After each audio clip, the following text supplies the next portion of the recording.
Now, when I do down selection, I really like to get my stakeholders in the room for part of this. And here's the reason why. Ultimately, there may be business imperatives that make me down select in different kinds of ways. What do I mean by that? Well, let's say the CEO is our stakeholder here. Maybe they only really want to try the riskiest things, really high impact, even if they're low confidence, even if they're hard to change. They really want to try for those, it's moonshot or nothing kinds of things. Google X has this kind of mentality of like, it's all or nothing. Sometimes that's the right answer. Sometimes people only want to do the sort of safe choices. Hey, I want to do the things that are most likely to work, even if the effects are incremental in nature, even if they're only sort of small changes. What I want to make sure is that something out of this pilot lands, that we're getting to something that actually works, even if the effects are somewhat smaller.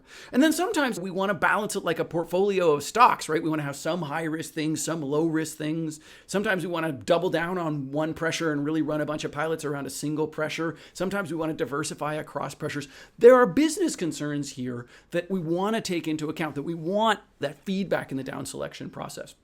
So it's still something you need to manage. It's still something that you're organizing the thoughts around, but it is a little bit of menu choosing. You want to make sure that if you think of it like the stock analogy, you want to be giving good, accurate information about the underlying risk and potential gains of those stocks so that people can make the balanced kind of portfolio that's right for them, even if that's high risk, even if that's low risk, even if that's a mix.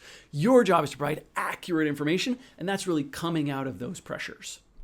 Once we have a good long menu here, we're going to start to do some combining of things. And we can combine those both within a pressure. So, hey, here's a bunch of different ideas that sort of came out of the same pressure, and also between pressures.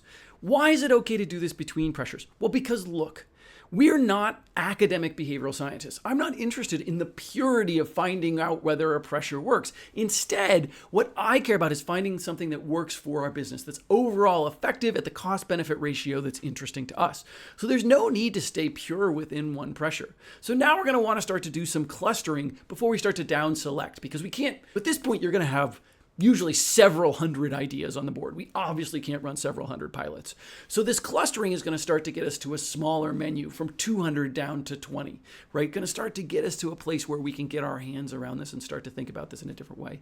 Sometimes I do this between sessions. So we do an ideation session, then we start to do some clustering offline led by the designer, and then we'll go into a down selection process. So now we've clustered, we're down from 200 to 20, but we still can't run 20 pilots. We're going to have to down select. We're going to have to pick some things.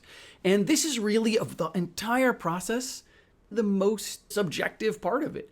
It's just taking some bets on where that feels like there's something good. There's something that we can move into piloting. There's something that feels right.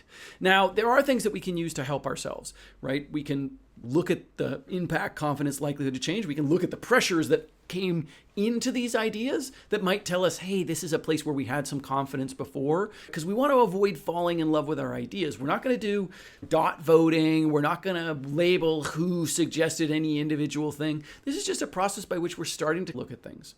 Now, there's no real fear here when we down select, because everything that you came up with is based on a pressure that came before it. Nothing, if you've done this right, is random. It's all generated from cross-validated insights. So there's really no wrong answer. It should just be an embarrassment of riches. It should be that we're choosing between a lot of really good things. And if we made a mistake and something, we came up with a brainstorm that's not connected to a pressure, we'll catch that during the piloting stage. During piloting, we'll catch that it's not really connected with the pressure that underlies it.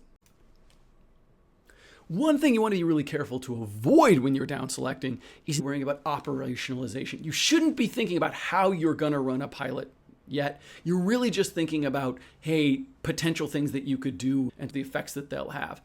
Pilot design, figuring out how you're actually going to test that practically in the constraints that you have, that's really in that next evaluation stage of the SIDE process. That's really where we're going to do that sort of piloting work to make sure that things go. So we want to make sure we're not erring into sort of operationalization here.